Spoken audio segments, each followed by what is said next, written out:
वो हीरो हैं जिनमें विलन वाले भी गुण हैं, या विलन हैं जिनमें हीरो वाले गुण हैं, या यही उनकी खूबसूरती है? मैं आज भी उनका बहुत बड़ा प्रशंसक। ज्ञान है वो आंखों से झलकता है। कोई ऐसा कथाव्यास नहीं होगा जो उनको न सुनता। रजनीश जी ने बुला लिया।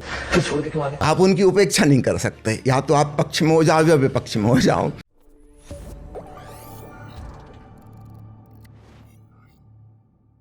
ओशो एक ऐसी शख्सियत है सर जिसे कुछ लोग बहुत पसंद करते हैं और कुछ बिल्कुल नापसंद करते जी। हैं। कुछ के लिए वो हीरो हैं, कुछ के लिए विलन है। इससे पहले मैं स्पेसिफिक सवालों पर जाऊं, मैं कुछ जेनरिक सवाल मैंने रखे हैं शुरू के लिए, ताकि दर्शक थोड़ा ओशो को समझ सकें।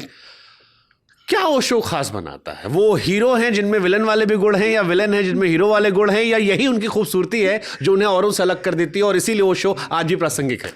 उनका सौंदर्य, उनकी महिमा, उनकी गरिमा इसी में है। You can not be indifferent to him. आप उनकी उपेक्षा नहीं कर सकते, या तो आप पक्ष में हो जाओ या विपक्ष में हो जाओ, या तो उनके दोस्त बनो या दुश्मन बनो। आप चुपचाप खड़े नहीं रह सकते, आपको एक पक्ष लेना ही होगा, क्योंकि वो सारी पारंपरिक मान्यताओं को चुनौती दे रहे हैं। हर चीज़ पर सवाल खड़ा कर रहे हैं जिनको हजारों हजारों साल से अंधविश्वास किया गया है। उन सबको उन्होंने विवेक की अग्नि में निखारा, तपाया। तो निश्चित रूप से या तो आप उनके दुश्मन हो जाएंगे, या आप उनके भीतर का सत्य देख पाएंगे तो आप उनके पक्षधर हो जाएंगे, उनके प्रेमी हो जाएंगे। पर ये कैसा शख्स है जो अपने सवालों पर भी कई बार सवाल खड़ा कर देता है? वो नहीं चाहते कि हम उनके भी विचार से बंधें, इसलिए वो अपने विचार को भी हमसे छीन लेते हैं। वो कंट्राडिक्टरी बातें इसलिए कहते हैं। आज उन्होंने जो कहा है कल कुछ और कहेंगे, परसों कुछ और कहेंगे। यही एक जीवित व्यक्ति का लक्षण है।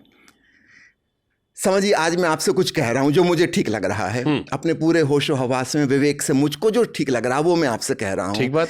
लेकिन साल भर बाद हम जब मिलेंगे, क्या मैं वही बात कहूंगा दोबारा? अगर मैं वही कहूंगा तो इसका मतलब मेरा कोई विकास नहीं हुआ, मेरी बुद्धि का, मेरे विवेक की कोई उन्नति नहीं हुई। मैं वहीं के वहीं अटक गया, मैं मर गया 1 साल पहले, जहाँ था वहीं के वहीं अटका हूँ। नहीं, 1 साल में मैं जीवन के विभिन्न अनुभवों से गुजरूंगा, और हो सकता है मुझे अपनी ही पुरानी बात में से कुछ ठीक ना लगे, और अब मेरे अंदर एक नई सोच पैदा हुई है। तो ओशो समय के साथ जैसे सरिता बहती जाती है प्रवाहमान, ऐसे ही ओशो एक प्रवाहमान सरिता की भांति हैं।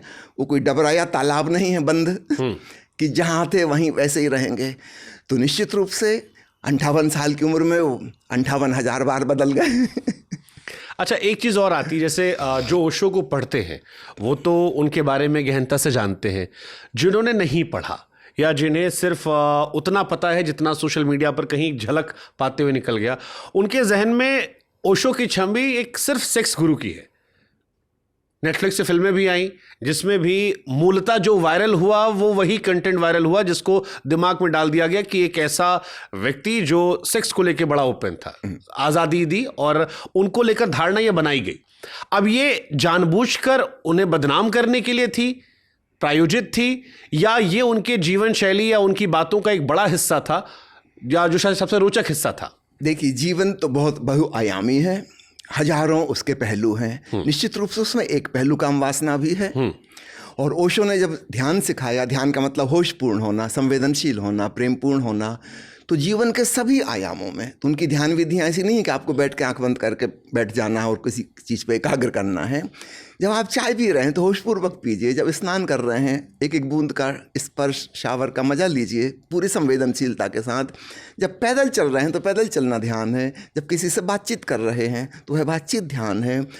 तो जीवन के सभी आयामों में होश, अवेयरनेस को जोड़ना है, साक्षी भाव को जोड़ना है। निश्चित रूप से सेक्स उसमें से एक हिस्सा होगा जीवन का। तो ओशो ने उसको स्वीकारा है, उसकी सहजता में, उसकी नैसर्गिकता में। अब इस बात को कोई एम्पलीफाई करके बताए तो ये उसकी मानसिकता को बताता है, उसकी मानसिकता में कहीं रुग्णता है। ओशो के पहले तक सेक्स का सदा से दमन किया गया है, उसकी आलोचना की गई है, उसकी निंदा की गई है, उसको पाप बताया गया है।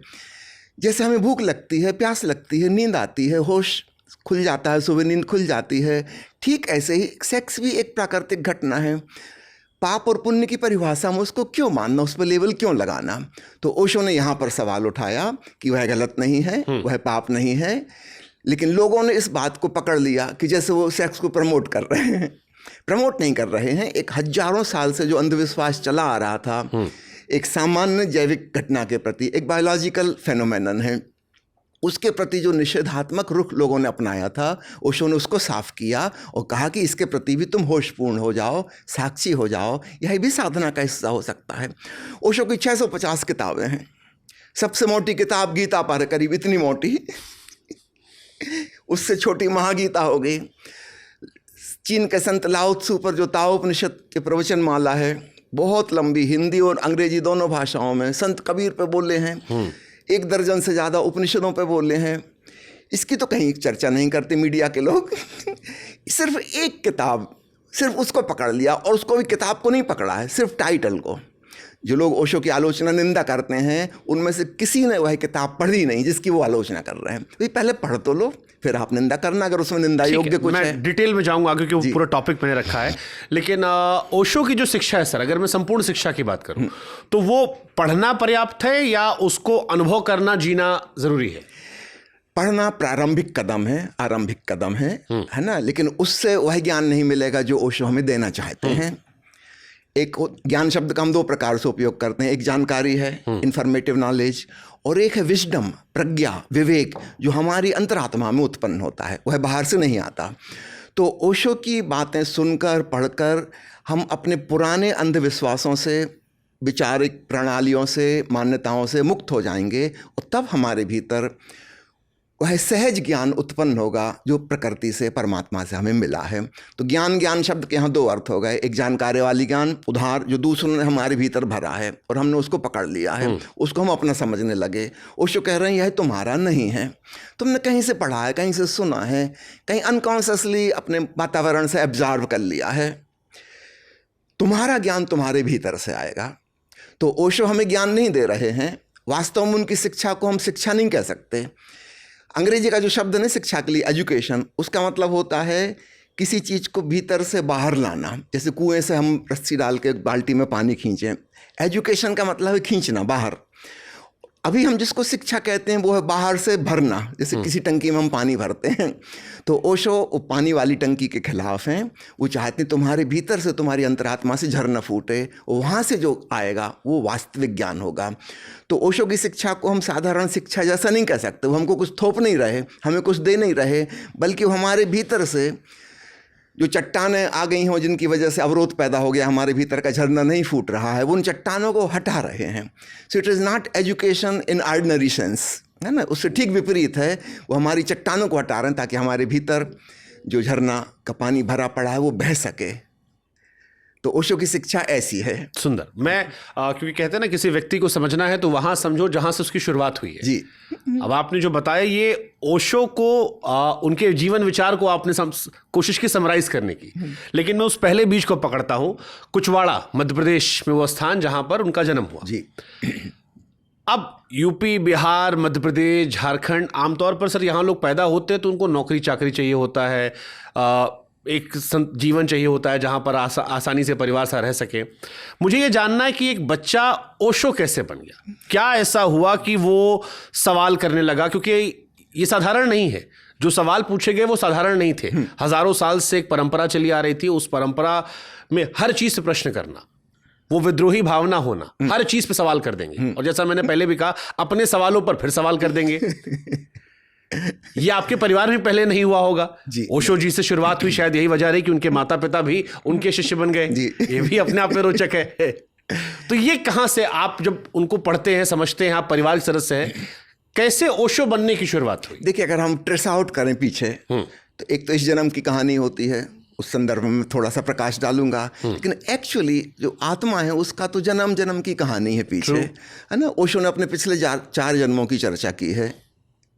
कुछ ग्लिम्सेस जो उनको दिखी उनको उन्होंने बताया है, और उन्होंने बताया कि मैं जितना भी पीछे देखता हूँ, मैं हमेशा ही अपने आप को भगवा रंग के वस्त्रों में देखता हूँ। मैं एक सन्यासी हूँ, सत्य का खोजी हूँ सदा से। तो अब हम वहाँ से अगर ट्रेस आउट करेंगे तब हमें समझ में आएगा कि इस जन्म में वो अचानक ऐसे कैसे हो गए। अचानक कुछ नहीं होता, सब चीज़ें पीछे से चली आती हैं। अब तो मनोवैज्ञानिक भी इस बात से राजी हैं कि एक बच्चा छोटी उम्र से ही संगीतकार हो जाता है। सुरताल की उसकी गहरी पकड़, कभी बेसुरा नहीं होता, कभी बेताल नहीं होता। ये कहाँ से आया? इस जन्म के माता पिता ने या माहौल ने तो उसको नहीं सिखाया था। अभी इतनी छोटी उम्र में कहाँ से उसको ये कला आ गई? पिछले जन्मों से कुछ लेके आया है, जिसको हम कहते हैं हिडन टैलेंट। तो ओशो के अंदर वो जो विद्रोही आत्मा है, रेबेलियस स्पिरिट, वो इस जन्म की अकेली नहीं है, पिछले कई जन्मों का उसमें योगदान है। उनके चिंतन मनन, सोच विचार, तर्क क्षमता ये जन्मों जन्मों में विकसित हुई है, एक जन्म में कोई कर भी नहीं सकता। और जब हमें उतनी छोटी उम्र में वो लक्षण दिखाई देते हैं तो निश्चित रूप से अभी तो कोई शिक्षा दीक्षा हुई नहीं, किसी ने बताया नहीं है, तो एक तो वो कहानी हो जाती है, लेकिन वो तो काफ़ी मिस्टीरियस है, उस बारे में कोई प्रमाण भी नहीं है। लेकिन इस जन्म की कहानी जो आपने पूछा वो कहूँ, हाँ, ये तो फिर वैसी हो जाएगी जैसे हम बाकी धर्मों फिर पे कहते हैं। अंधविश्वास करना पड़ेगा। हाँ।